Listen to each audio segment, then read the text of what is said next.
Dua lelaki termasuk warga asing ditahan selepas disyaki terlibat dalam aktiviti pelombongan mata wang digital di sebuah gudang dalam kawasan Zon Bebas Pelabuhan Kelang, PKFZ Pulau Indah. Ketua Polis Daerah Kelang Selatan, Asisten Komisioner Lim Jik Hui berkata tangkapan dibuat susulan serbuan terhadap premis terbabit jam 9.30 pagi kemarin. Menurut beliau, serbuan dilakukan oleh Bahagian Siasatan Jenayah IPD Kelang Selatan, Juruteknik Tenaga Nasional Berhad TNB dan Polis Bantuan PKFZ. Hasil serbuan, polis menangkap seorang lelaki tempatan dan warga asing serta merampas kesemua peralatan yang digunakan untuk aktiviti pelombongan mata wang digital untuk siasatan lanjut.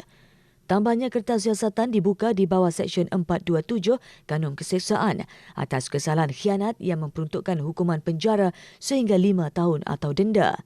Siasatan turut dibuat di bawah Seksyen 37-1 Akta Bekalan Elektrik 1990 yang memperuntukkan hukuman penjara sehingga 5 tahun atau denda maksimum RM100,000 atau kedua-duanya. Kedua-dua suspek ditahan reman 4 hari bagi membantu siasatan.